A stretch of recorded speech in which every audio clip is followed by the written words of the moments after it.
The next bill on the calendar for today is House File 2073. The clerk will report the bill. House File number 2073, number 2 on the calendar for the day, an act relating to higher education, the second engrossment. I recognize the author of the bill, the member from Winona, Representative Pulowski, to explain House File 2073. Mr. Speaker and members, House File 2073 makes the largest investment in higher education in my 37 years in the House of Representatives. And it's at a particularly good time. We have, over the past decade, abused tuition to the point where we have used the students as banks.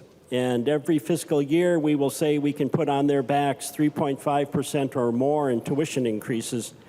And we've reached a point where the students have said and the parents have said, it's enough. This bill will freeze tuition in the Mid-State system for 2 years, and we'll pay for it.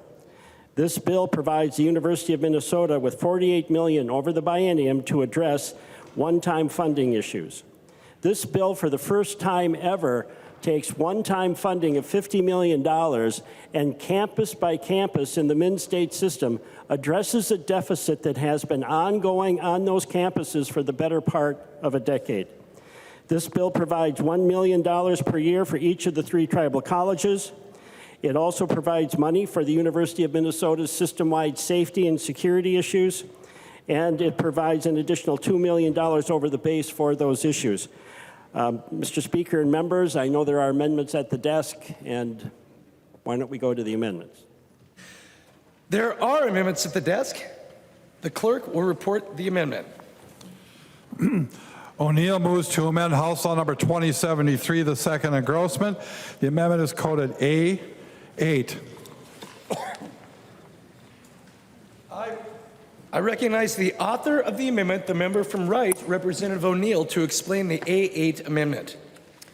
Thank you, Mr. Speaker and members. I want to take you back to a fall day just before Halloween. Senator Rarick and I and Senator Dietzich, 1 former regent and 2 current regents, and a whole group of very, very concerned parents decided to go on a safety walk. We were on the University of Minnesota campus. We started in Dinkytown. And as we gathered, the person that was in charge of the safety walk said, I just need to let you know that 20 minutes ago, a student was robbed at gunpoint and pistol whipped 20 minutes ago. Now, anybody that watches the Twitter feeds for crime watches, there's several out there, or actually have a student that's at the U and you're a parent, will see alerts, and you'll see the things happening over and over and over and over again at the University of Minnesota Twin Cities campus. And I had a parent tell me recently in a meeting, his son was so terrified that every day when he made it back to his dorm room, he was so thankful he was still alive. Still thankful he was still alive. That was his words. Now, as we're on this safety walk, and we were just told that somebody was just pistol whipped, and of course we had security all around us. Students don't have that kind of security like we did. And we were walking with 2 current regents and 1 former regent. We had 2 state senators. Actually, we had a sheriff that was trying to find the group, and I don't think he ever caught up with us. And as we're going through, we stopped at one of these little cute little houses, and outside of this house were a whole bunch of U of M students. And they told us that they were from Stillwater. And they started to tell us about how terrified they were just that night. And we said, well, what happened? And they said, we were out walking around because it was the weekend before Halloween. And there were kids everywhere. There were college students everywhere. And he says, well, we're all from Stillwater. We all live in this house behind us. And they started shooting fireworks at us out of cars and, different places. And he goes, I couldn't believe it. They were shooting fireworks at us. Now jump ahead the next night if you were watching those Twitter feeds, and there was a fraternity house, I think it was, a fraternity house that a group of young men decided it would be funny to pitch some fireworks into the fraternity house. And it went off and somebody got hurt and had to go to the hospital. Now that was just in 2 nights, one night when I was there and the next night. There is a lot of crime, there's a lot of terrified students. And what this amendment does, the A8, it extends what we're doing in this bill, the $5 million per year for safety and security at the University of Minnesota, and it extends it out into the tails. Because right now there's $2 million per year in the tails, and this would extend it to $5 million. I couldn't think of any better way to spend this money, spending the surplus, than to make sure that the students at the University of Minnesota Twin Cities campus are actually safe. They can hire more law enforcement, which they're in the process of doing. They can make the Marcy Holmes neighborhood, which we walked through, which was pitch dark, maybe a little bit brighter so that there's a little light on what's happening there, and a whole bunch of other safety measures that they're talking about doing. So, Mr. Speaker and members, that is what the A8 does. Further discussion to the A8 amendment. I recognize the member from Winona, Representative Pulowski. Mr. Speaker and members, I would ask that the body adopt the amendment. I recognize the member from Hennepin, Representative Knorr. Thank you, Mr. Speaker. Thank you to the chair for allowing the increase of the safety funds for the University of Minnesota. Members, I just wanted to make sure that I put the record straight. I don't need security to be walking in my neighborhood. A place that I'm raising my 4 young kids, a place that I call home. You know, when we portray that it's unsafe, a place where the students cannot come, that's the notion that many people will keep on saying. Unfortunately, we tend to believe that it's a place that no one can go to. The neighborhood surrounding me and the neighborhood that I live in, it's within the University of Minnesota. It's in my district. Yes, we do have safety concerns and challenges. Yes, we do have all the issues that many people will read in the paper and many other places. But no, it's not a place that people cannot leave. It's a place we call home. It's a place we raise our kids. It's a place where our students go to college. What we need to do is to figure out how best to support the students, how best to support my neighbors across the University of Minnesota. Not only the students, it applies to everyone who lives around the University of Minnesota. So I just wanted to caution this body not to portray that area as being unsafe, a place where the students cannot come to, and to continue to support the students so that they understand we're there for them. Unfortunately, the same body that we're in here, when last session we had almost $100 million that turned into $10 million, and it was denied by the other side. So saying that we don't support student safety is not true, and we want to continue to do that. I just wanted to respectfully say that when we talk about my neighborhood, when you talk about my district, please make sure that you portray it the way it is right now. That's a place that I live. So thank you so much, Mr. Chair. Further discussion to the A8 amendment. I recognize the author of the amendment, the member from Wright, Representative O'Neill. Thank you, Mr. Speaker and members. And thank you, Representative Knorr, for sharing that. And, you know, we actually got to travel to a foreign country together and spent some great time together. I appreciate that. I respect you. I respect where you live. And I want your area to be safe. I want students to be safe. And I would just say that nothing happened last session, right? So all of the bills, all of the things that we wanted, nothing happened. And that wasn't just an us versus them, that was a we thing. So I just want to be clear that, yes, there was $100 million for safety and security, and absolutely no bills passed last session. So let's just be clear. So, and I would say that, again, I was talking about just 2 days that I was very intimately involved with. I was there watching, listening, and I do watch the Twitter feeds of the crime watches. There are several for the Twin Cities area. And one has to just look at, there's all kinds of data out there to show you what it looks like in all of Minneapolis and St. Paul. I believe St. Paul just had their 10th or 11th murder, so it happens here too. I'm not saying that there was a murder on the campus, but I'm just saying there are safety issues across Minneapolis and St. Paul. So I thank you for that, and I would ask you to support the amendment. All those in favor of adopting the A8 amendment, please say aye. Aye. Those opposed, please say no. The motion prevails and the amendment is adopted. There's an amendment at the desk. The clerk will report the amendment. Robbins moves to amend House Law number 2073, the second engrossment as amended. The amendment is coded A4. I recognize the member from Hennepin, Representative Robbins, to explain the A4 amendment. Thank you, Mr. Speaker and members. This amendment simply provides money for a study to right-size, to see if we need to right-size. I'm not saying we necessarily do, but we need to study whether or not, given the ongoing enrollment challenges, that we are adequately and strategically funding what's going on both in the MnSCU system and the University of Minnesota. We have an incredible higher ed system here, and it has been a privilege for me to be on the committee this year. I can't say enough about how much I respect Chair Pawlowski's leadership and what we have learned as we have met with the U and the MnSCU system.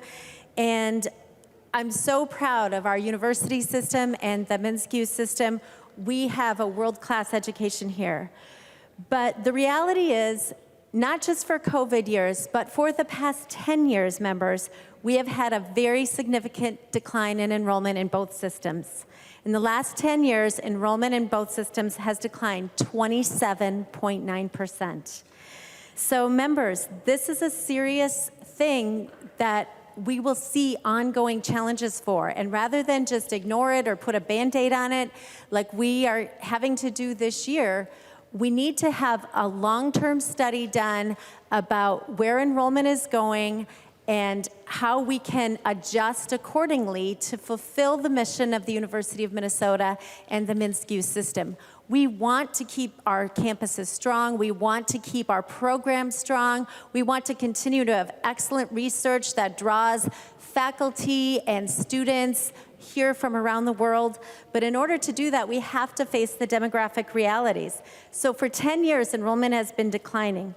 Currently, the University of Minnesota serves about 69,000 students on 5 campuses.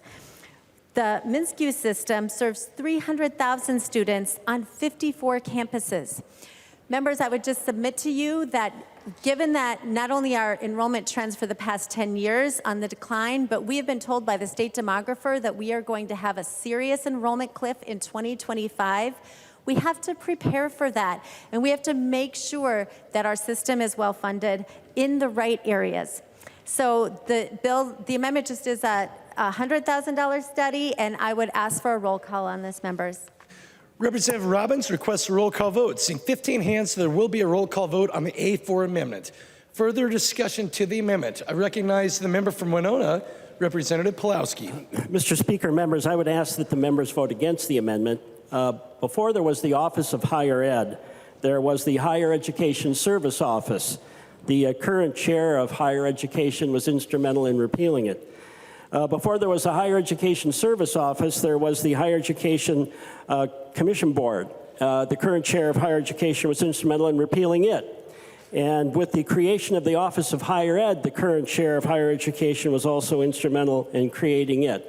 The language that Representative Robbins has is core to the mission of the Office of Higher Ed. We don't have to pass an amendment to get this information. We simply have to ask the Office of Higher Ed for it. So there would be, I can encourage Representative Robbins to pursue it, but in the interim hearings that we're going to have over the summer and into the fall, we'll be looking into this, and the Office of Higher Ed will be providing it without an amendment. Further discussion to the A4 amendment. I recognize the author of the amendment, the member from Hennepin, Representative Robbins.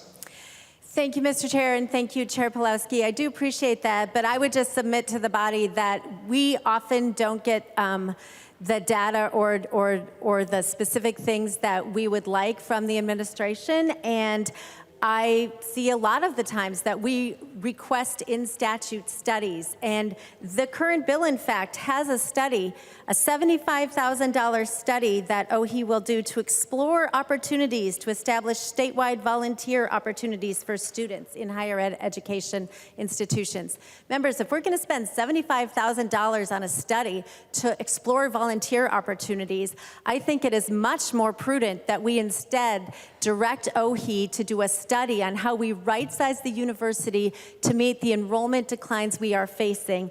And I would also submit that we just passed out this article from March 22nd where the Star Tribune also advocated for taking a look at how we can streamline things at the university and make sure that we are funneling our dollars, taxpayer dollars, so that we are effectively fulfilling the mission. So members, I appreciate it, and I would just love to say that with a 18.5% increase in this budget, in this bill for the biennium,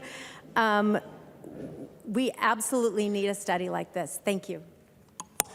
Further discussion. I recognize the member from Chisago, Representative New Brindley. Thank you, Mr. Speaker. Thank you, Representative Robbins. I just want to point out, members, that the total spending in this bill is almost $1 billion. Is it over $1 billion or barely? I think it is over $1 billion. $1 billion that we're putting into higher education. And frankly, higher education in the state of Minnesota is in a death spiral. 30% enrollment. These are not small numbers. This is not a trifling statistic. 30% of our enrollment, and this predates COVID, this predates pandemic and shutdowns and lockdowns. It predates all of that. 30%. This is a death spiral, and as a legislature, we are advocating, or we are appropriating over $1 billion to higher education. The least we can do for the taxpayers of the state of Minnesota is understand what is happening.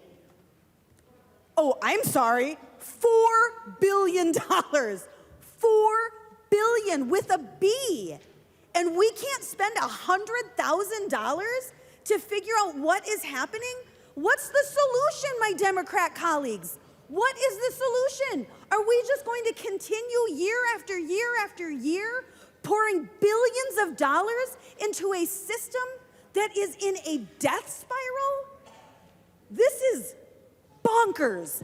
This is the easiest yes vote of the day. My goodness, $100,000 to figure out why higher education in the state of Minnesota is in a death spiral when we are spending $4 billion to prop it up. My goodness, vote yes, members.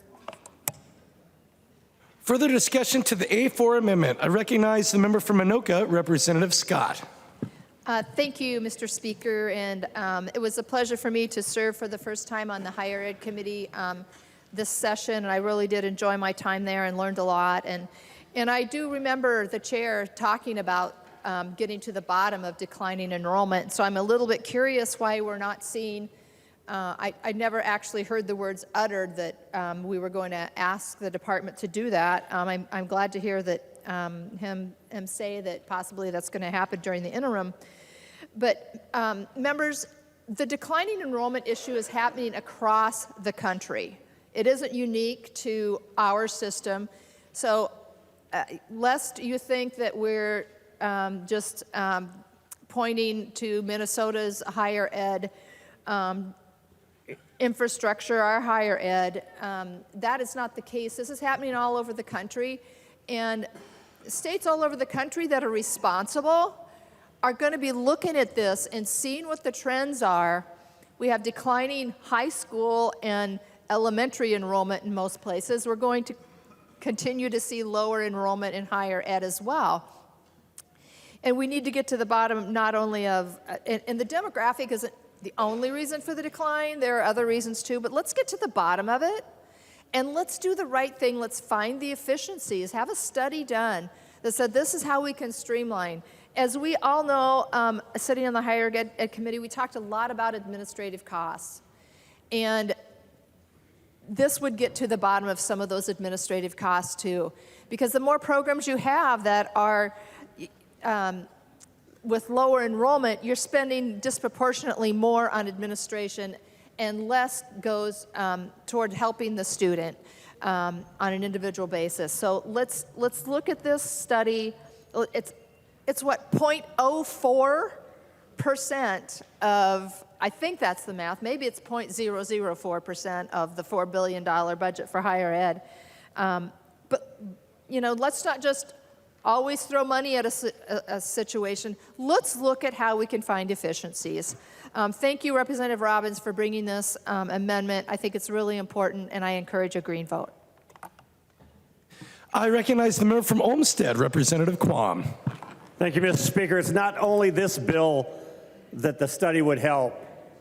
It's very often we'll spend a couple $100 million on infrastructure, facilities, buildings, upgrading, maintenance, and et cetera, across the system. And if we don't understand the utilization, it's probably because we don't understand the enrollment, future utilization, and et cetera.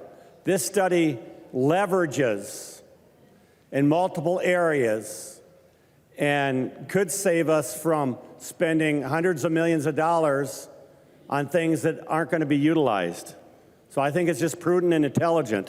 Let's get information. I recognize the member from Winona, Representative Pulowski. Mr. Speaker and members, I'm going to go back to the Robbins amendment, and then I'm going to remind the members not only of those who are on the committee, but the House. The Higher Education Committee of the Minnesota House spent 2 months studying budgets, not bills. Not one bill was heard. And all of those requests, including those to the Office of Higher Ed, were met. If you recall, members who were on the committee requested a 10-year breakdown by campus of the Min-State system, by campus of the University of Minnesota system, by campus of the private college system, the declining enrollment from 2013 until this year.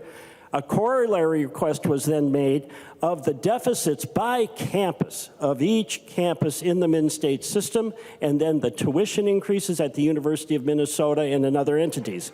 This is a fascinating amendment because we're already doing it. We're doing it because we had the information in January and February, and we're going to pursue it now over the interim in regards to this bill. But I also want to remind the members of one theme we had in January and February. You grab them by the budgets, and you don't let go. Vote against the amendment.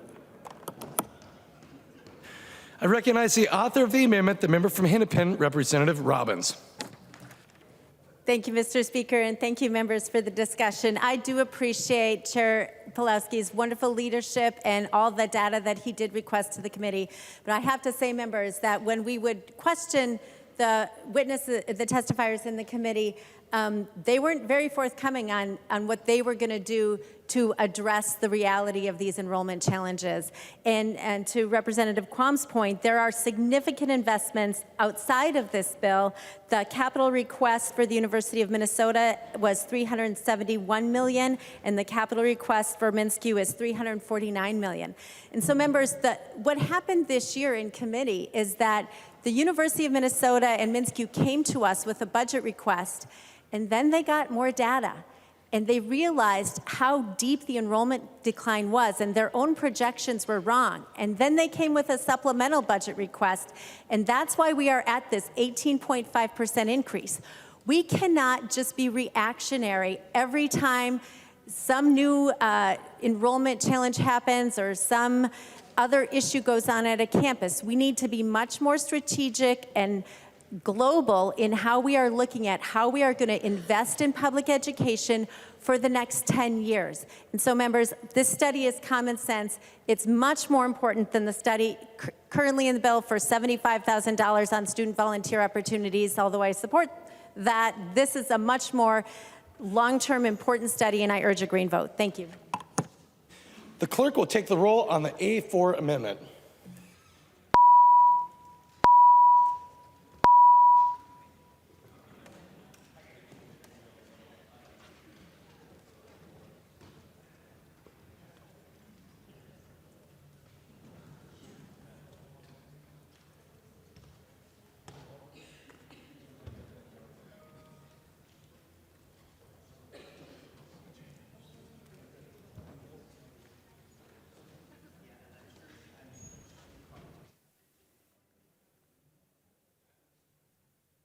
The clerk will close the roll.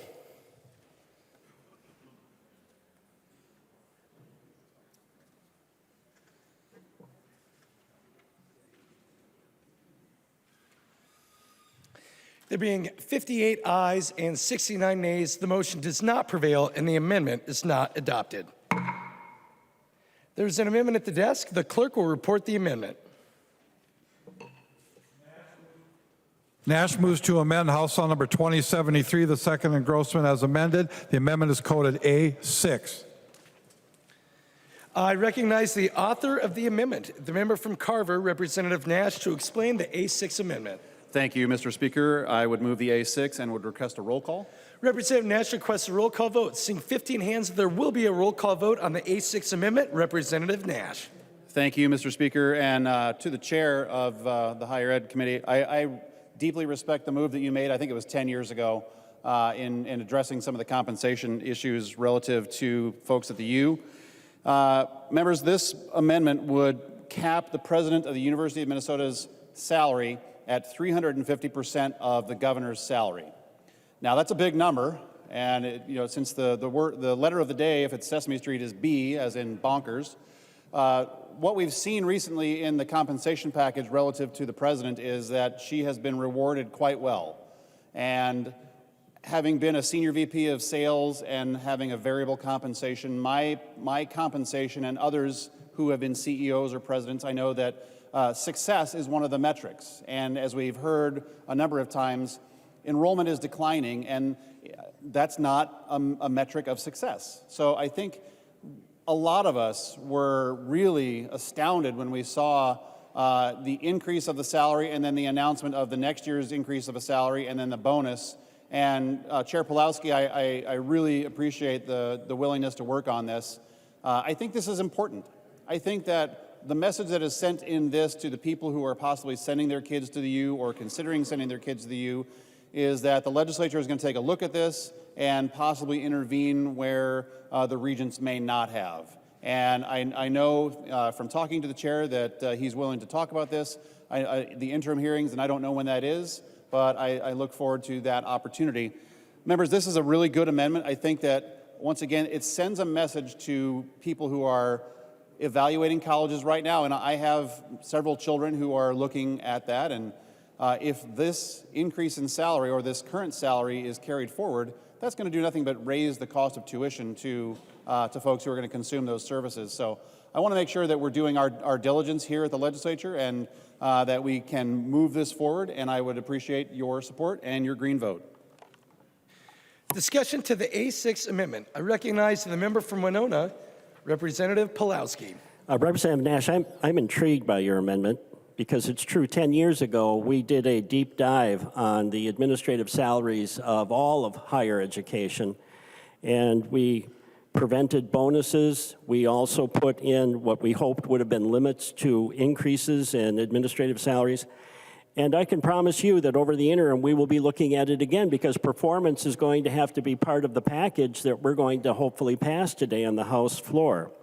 I like the amendment, but I would encourage that we not do this on the House floor. We do it in committee, and I know Representative Nash, as a process person, would agree with me on that. So members, please vote no. Further discussion to the A6 amendment. I recognize the member from Wright, Representative O'Neill. Thank you, Mr. Speaker. Well, thank you, Chair Pawlowski. I also deeply respect you. I appreciate the fact that you bring all kinds of experience. You even brought this amazing budget binder that you had from, I think it was the 80s. You really have done a fantastic job. And I'm excited to hear that we're going to have interim hearings and we're going to address this issue because it certainly has gotten out of control, Representative Nash. It is unbelievable. And you, I don't know if you said this, but the current president is actually on her way out now and is going to be going on to a different university. But there's still a question, even now, is she going to get her retention bonus as she's leaving? Yeah, I did say that, to get her retention bonus as she's leaving. So all of these questions are up in the air, and I would like some clarity. I hope that we support this amendment, and I appreciate the process argument, Chair Pawlowski, because, you know, I'm a policy and process person as well. But if we took this amendment, it certainly would send a very strong message to an outgoing president, any incoming interim presidents at the University of Minnesota, and the entire Regent Board, who quite frankly need to take a more active role in the work that they do there, and not just take whatever the administration gives them and moves forward with it, which from my look of it kind of looks like what they do on occasion. So I would hope that we would accept this amendment, we would have a robust discussion, that we would also have interim hearings. I'm very excited about that, to take a look at that. You know, it's interesting, the last thing I would say about this amendment is the outgoing president, what she said as she was leaving is, well, I'll tell you two things. So I was actually in the Regent meeting when she got the approval for her salary increase. And it was said, well, she was at the bottom of the Big Ten, which is really not 10, as you know, schools, that she was at the bottom. So they raised it up. And then guess what happened? Do you know what happened? Across the Big Ten, salaries went up, and she was at the bottom again. So when she got her increase, in the middle of her contract, no less, in the middle of her contract, it was renegotiated to put her in the middle of the Big Ten pack. By the time she was outgoing, which was just a little over a year later, she was back at the bottom because all these other salaries keep going up and up and up and up. So I appreciate that, because Minnesota could be a leader in the Big Ten, if not the nation, on how we pay the salaries. And maybe they would start to come down. So I encourage you to vote yes on this amendment. I recognize the author of the amendment, the member from Carver, Representative Nash. Thank you again, Mr. Speaker, and Chair Pulowski, I do appreciate that. You know, I don't know if you know this, but I actually serve as a trustee on a college board, and this is something that we evaluate as we're talking about our own president's compensation is, did you do the job well? Did we succeed? And that's an equation. I talk a lot about equations. That's the delightfully nerdy side of me, but it should be something that is factored in, and there should be a restraint set at the very beginning so that you do have room to make a change based on performance. But after a while, it sort of feels like Monopoly money, right? I mean, we all probably have played Monopoly. It's one of my favorite games, and my family refuses to play with me because apparently I like to win a lot, but I take the fun out of it, they say. But it feels like you just sort of reach into that stack of 500s and you just pick up this paw full of Monopoly money and sprinkle it around. And there has to be some restraint. And so to the chair, I appreciate the conversation we had in Ways and Means when you brought this, and that was my question. And I think after you stopped giggling, that was when you said, yeah, we can talk about that. And I do think that, yes, it's probably best to have a protracted conversation about this. But I do think that this is a good amendment. I want very much to send a message that the Monopoly money printer has to be turned off for the U to provide some restraint and an honest metric of success. So with that, thank you. The clerk will take the roll on the A6 amendment.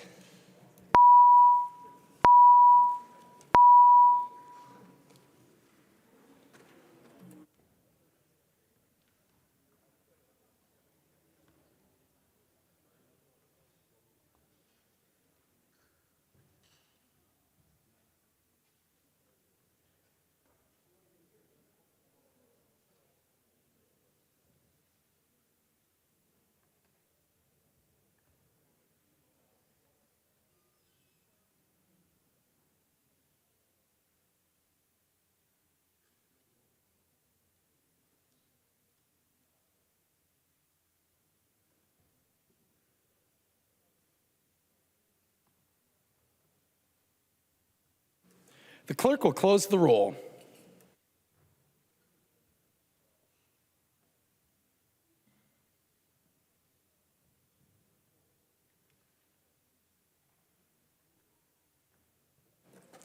There being 58 ayes and 69 nays, the motion does not prevail and the amendment is not adopted.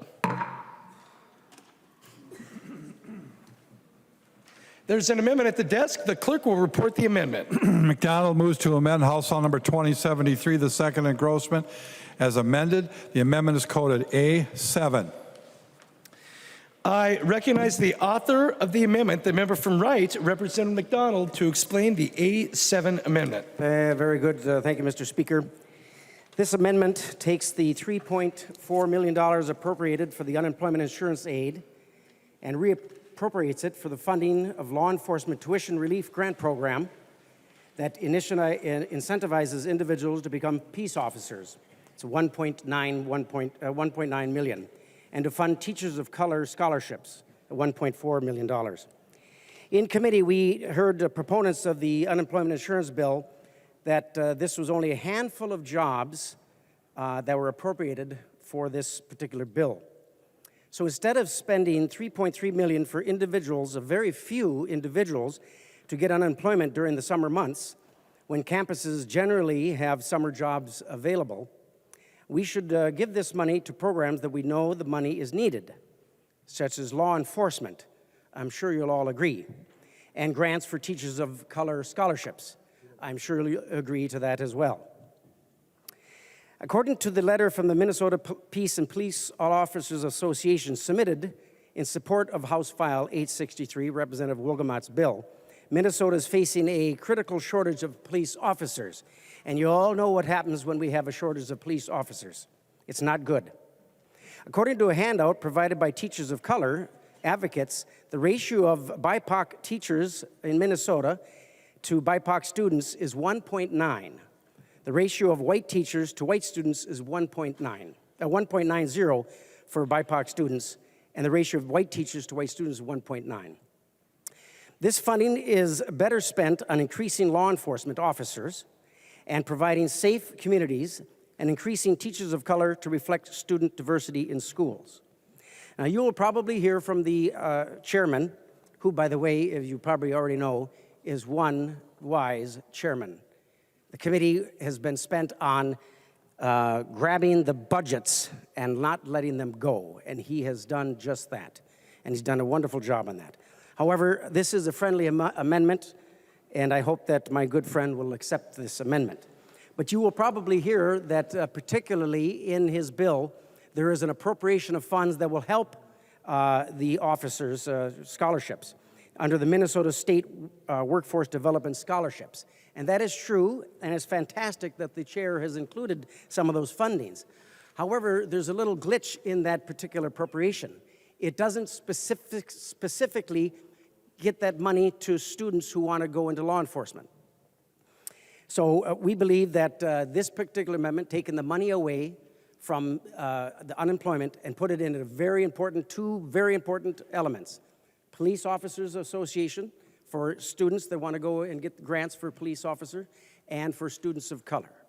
So with that, I ask for a green vote, and I request a roll call.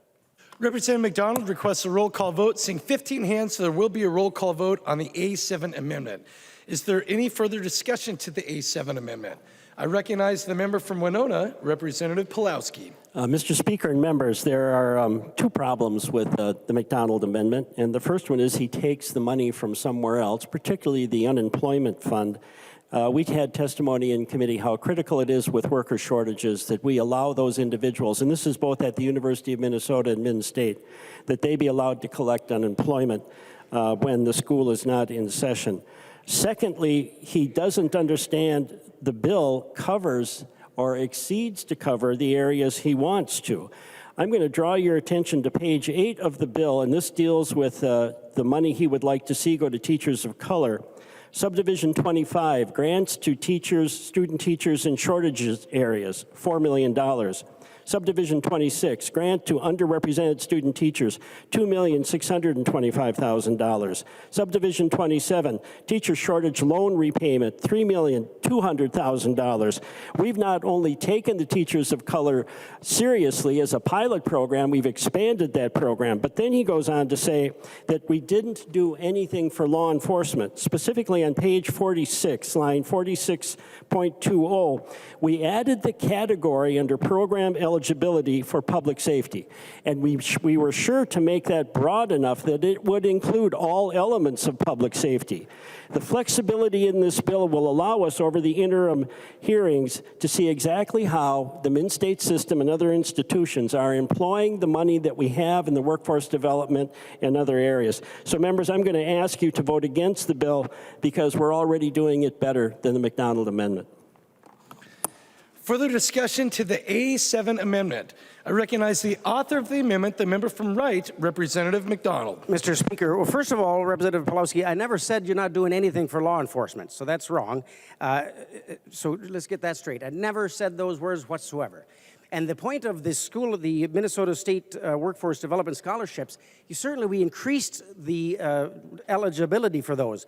Right now, that particular program funds advanced manufacturing, very important, agriculture, important, health care services, information technology, early childhood education, and transportation. And they're adding the police. So that's very important. We're fantastic. We're happy about that. But it doesn't specify that those grant dollars, up to $2,500, will go towards any students that are going to law enforcement. It's vague, it's not very transparent, and there's no guarantee whatsoever that those scholarships will be used for police force. So my amendment does very much specifically goes in and offers that grant money towards police, those who are going into the police department and law enforcement. Furthermore, the students of teachers of color, certainly it was a pilot project, what was it, 2 years ago? 2 years ago, I believe we passed it, but it's still not very effective. So although you continue to put more money in your bill, perhaps it's not enough, Representative Pawlowski, because there's no evidence that is working. So by taking money away from the unemployment insurance, which, as you probably hadn't known, there's jobs galore out there. So anyone that is good, those good people that are working at those campuses that are unemployed for the summer, guess what? They'll probably find another job for just a few months. There's only a few people. And as a very important statement by Spock from Star Trek, if you don't know, he said, the needs of the many outweigh the needs of the few or the one. The needs of the many are those who need to go in law enforcement. The needs of the many are those who need to go into students of color for teaching. And the needs of the few are the unemployment insurance. They'll find another job. So I encourage a green vote. The clerk will take the roll on the A7 amendment.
The clerk will close the roll.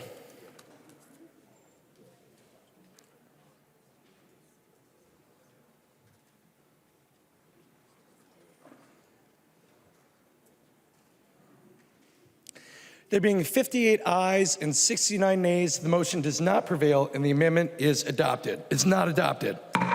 There are no further amendments at the desk. The clerk will give the bill its third reading as amended. Third reading, House File Number 2073, as amended. Third reading as amended. Discussion to House File 2073. I recognize the member from Wright, Representative O'Neill. Thank you, Mr. Speaker and members. First, I want to thank Chair Pulowski. I have told him this privately, but I'm going to tell all of you publicly. Higher Ed Committee was my happy place. Chair Pulowski, you dug into budgets and you did not let go, and I appreciate that. You brought perspective, you brought history, you brought the systems in and asked them hard questions. You encouraged us in the minority to ask hard questions. I could not be happier the fact that we spent so much time and so much energy on budget work. So for that, I just want to thank you. There are some components of this bill that are absolutely outstanding, and I just want to highlight some of those. One thing that you increased because it was going well, which is really exciting for me, is to hear that the Fostering Independence grants. So these are scholarship grants, they're grants for kids that are in foster care or had been in foster care. And you know, those are some of the most, the kids that have the most difficult time in life. And I'm so proud as a body and as a state that we have gathered our arms around them and said, we will help you, we will support you. And they're taking us up on that offer. So I appreciate that, and you've actually increased it $1.1 million. And we're spending a total of $8.6 million on making sure that kids that have been in foster care have grants to go to college. It's amazing, and thank you for that. I also am very excited to see that you've increased the funding for the dual training grants. And so one of the reasons is a little bit selfish, and I apologize for that part, but I actually worked across the aisle and bicamerally with then Senator Bonoff to create this program.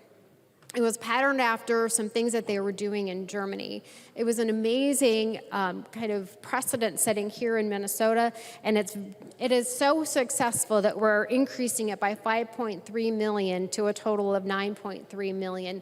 And that will really help our workforce. I know that the last jobs report I saw, we had 150,000 jobs that were open if every single person on unemployment got employed. So it's 150,000 jobs that are open, last report that I saw, with no one to fill them. So we need every single person possible in our workforce.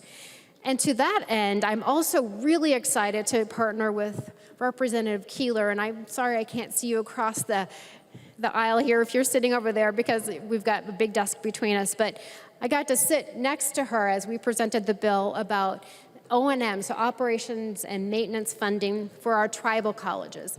And part of the reason why I was so excited to stand with Representative Keeler and support the tribal colleges is because I grew up in Bagley. And if you know where Bagley is, you get a gold star for the day, because it's a little teeny tiny town in northern Minnesota, and my brother, Representative Daniels, and I grew up there. But all around us were the 3 tribal nations that are listed in this, and that's Leech Lake, White Earth, and Red Lake Nation tribal colleges. And for the first time, we are offering them and giving to them $1 million per year for O&M, and that will be transformative. And if Representative Keeler, if I've heard her say it once, I've heard her say it a million times, it will be transformative for those colleges. And why is that so important? Because we need each and every person in the workforce. And here's something interesting too. So the state attainment goal. So we have a goal for people to have education past high school. And here in Minnesota, the goal is 70%. So 70% of our population, we have a goal that we have passed high school, either certification, a 2-year college, 4-year college, something. Now, those of us that are white, that goal is we're already at 68%. For Native American people in this state, it is less than 30%. I believe it's at 29.5%. So anything that we can do to help them get education past high school, I'm 100% for. So I am very excited to see that, and thank you, Chair Pulowski, for including that. And I remember when I was sitting there with Representative Keeler, and you literally said in committee, this is one of our top priorities, I believe is what you said. So thank you for that. The other thing that I see in here that's incredibly important, because we want to put students first, is the change to the state grant program. So the element E, so the living and miscellaneous expense change, which is only $21 million, will be transformative for those students. So it increases from 109% of federal poverty guidelines to 115. That will really, really help people that are really struggling to get a little bit more towards their education. So thank you for those pieces. Those are, and there are many more, but I don't want to spend, the whole time talking about that. But there are many, many good provisions and exciting pieces within this bill. So I believe Chair Pulowski was at the very beginning when we started this conversation, he talked about how much we're increasing this bill. So it is $650 million over base, this coming biennium, and then in the tails, $450 million. With a total spending of 4.16 billion. So 4.16 billion total, which is the third largest portion of our budget. It's a lot of money. It is a lot of money, and that is after HHS and K-12 education. So what's a little bit concerning to me is the fact that we're spending $650 million more, and yet we've had over the past 10 years a very large decrease in enrollment in our systems. So in the Min-State system, for example, we had a 28% decline in enrollment over the last 10 years, which accounts for 41,885 students less. And yet this bill is spending more. At the University of Minnesota total system, we have a 6% reduction in the number of students, and they've actually lost 3,600 students in the last 10 years. And just to put a punctuation on that, at the Morris campus alone, they saw a 45% drop in enrollment. 45% drop in enrollment in the University of Minnesota Morris in the last 10 years. That is unbelievable. And then Representative Robbins actually pointed out already the fact that when we look ahead, it doesn't get any better. So in 2025, we're actually looking at an enrollment cliff that we're going to fall off of due to low birth rates. So I know that Representative Robbins presented something that was a study to kind of right-size our systems. And I appreciate the fact that we're going to be talking about that in the higher ed interim hearings. I'm very excited to hear that, because we certainly do need to discuss that quite a bit. But when we look at the totality of all of the budget bills coming, and I serve on Ways and Means, and so I get to see them come through, and I get to see the budget resolution, and we're not only spending the entire surplus, we're spending money in the tails that we don't have, and there are tax increases. And this is a part of a larger budget that we simply can't afford because we're giving nothing back to the people that paid it in. So I would encourage a no vote on this, and it's an awful lot of money. It does do some good things, but I'll be a no vote today. Thank you, Madam Speaker. We got to change up there, Madam Speaker and members. The member from Anoka-Ramsey, Representative Engen. Thank you, Madam Speaker. It sounds like a lot of really good work went into this bill. Sounds like a lot of innovative practices are going to be made possible through the dollars that we're allocating today. But we also heard some pretty staggering stats, that college enrollment is down 30%, that tuition is climbing, that salaries are increasing for presidents. Ask young Minnesotans what it is that they're seeing and why it is that they're not going to college. I can tell you what my brother-in-law would say. He would say, I'm not going to the U of M because it doesn't seem safe. And then he went to Tennessee. He would say that there isn't an adequate ROI for the degrees that are being serviced through these institutions. He didn't feel that. So we're about to allocate $4 billion to those same universities who are increasing tuition. But don't worry, because student loan debt might be forgiven. we're subsidizing a lower quality product. And that's only going to lead to more student loan debt. I hope that in the future we can take a more proactive approach and say, why is it that folks aren't attending those universities? Why is it that tuitions continue to increase, but yet enrollment is going down? It should be pretty simple. Thank you. Vote no. The member from Olmsted, Representative Quam. Thank you, Madam Speaker. And frankly, I'm disappointed. For over a decade, there have been people asking that we actually look at utilization, look at the systemic issues that we've got in our system, look at the fact that administration is growing at so much of a higher rate than anything else, so that we can have a good, competitive, and quality system. But it's, again, being ignored. We spend, since I've been here, billions of dollars on HEPA, on facilities, and we haven't looked to see the utilization. When I was on higher ed, I never got an answer on the utilization. Oh, we're looking at it. Today we heard we've got all this wonderful information. We heard it in committee. How long do we get this wonderful information without having a solution or an answer or an improvement?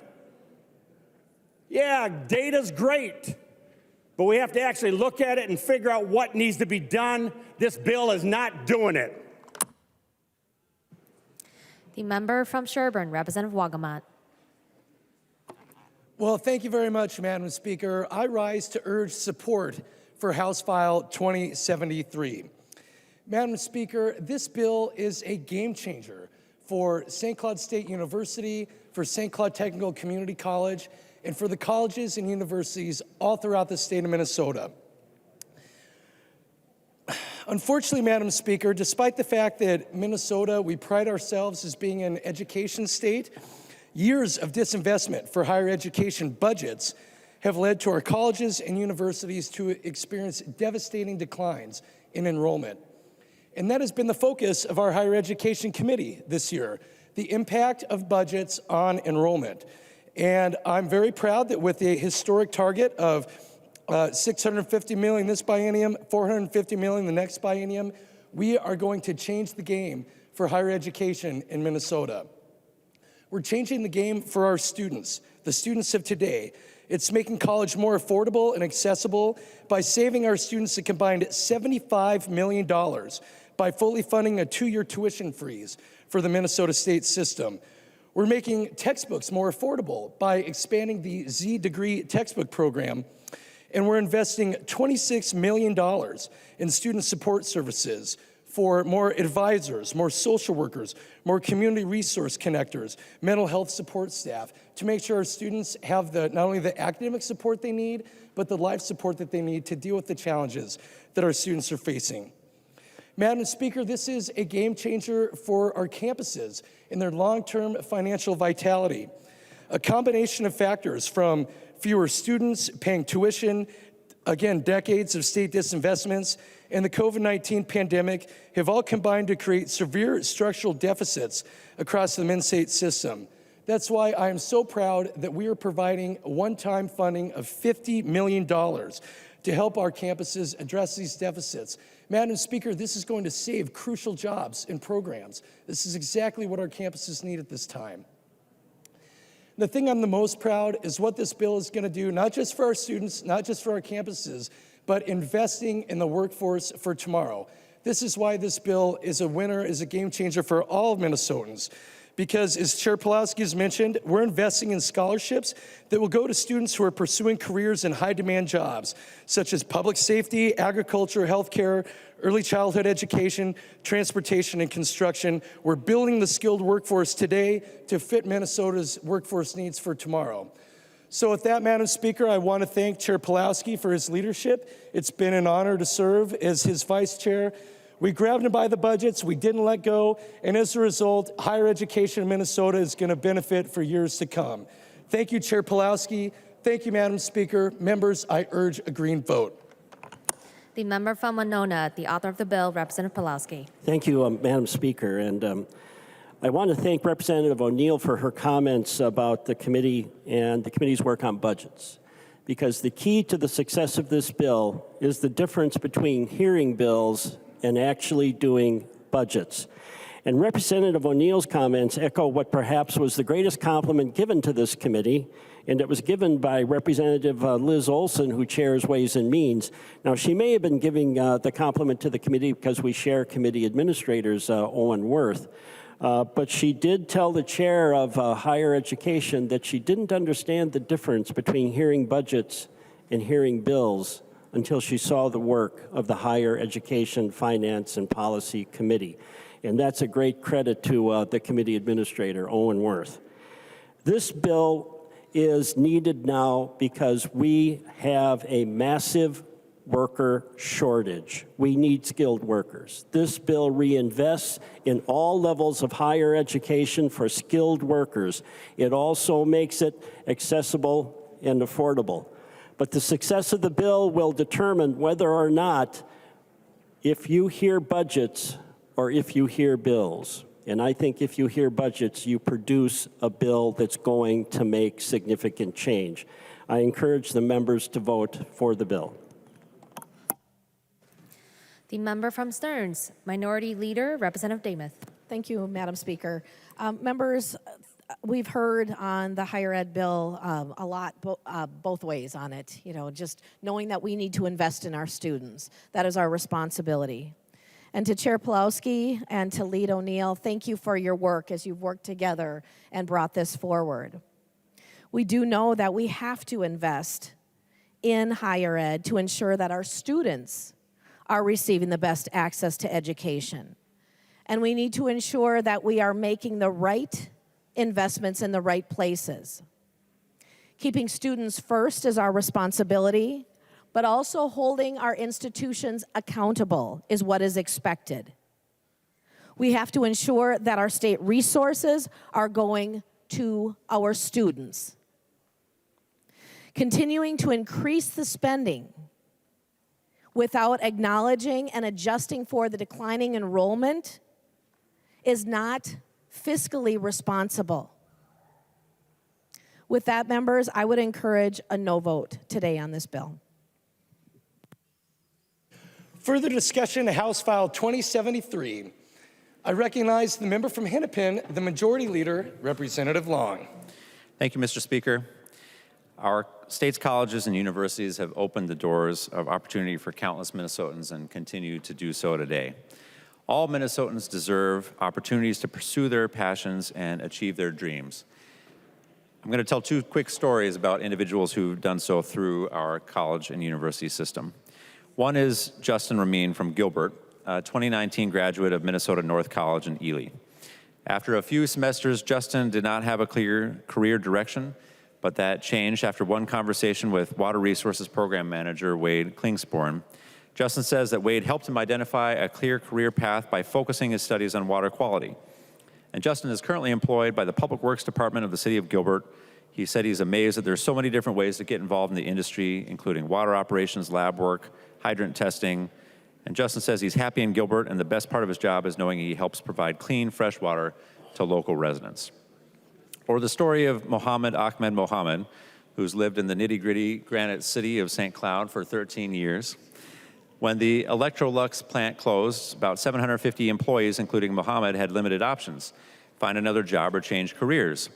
He decided he needed a degree, and Mohammed worked with Career Solutions, a co-located partner with St. Cloud Technical and Community College, to learn about programs at the college. He chose the medium-heavy truck program because of his past experience with mechanical work, and he graduated last year. He's a family guy with a wife and 6 kids, and his immediate goal was getting a better job with a long-term goal of opening his own shop. Stories like these show how difficult it is to quantify the benefits of our higher education institutions, but they help us understand the positive impact that a post-secondary degree or training can have on people and their entire communities. Minnesotans value our state colleges and universities. They value our education system here in our state. Funding our higher education institutions transforms lives and communities for the better. Do we have more work to do to make post-secondary education more affordable and attainable for all Minnesotans? Absolutely.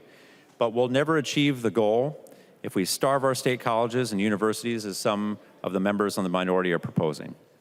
Members, let's vote green on this budget bill and send the message that we value our higher education institutions and the many benefits they provide to the state. Thank you. The clerk will take the roll on House File 2073.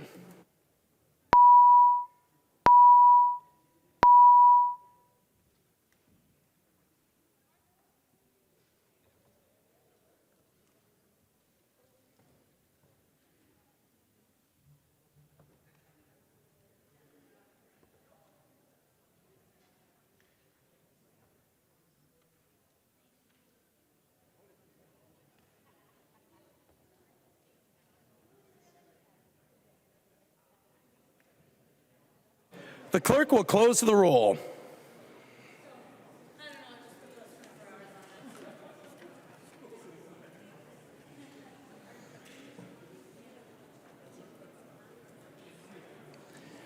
There being 69 ayes and 58 nays, the bill is passed as amended in its title agreed to.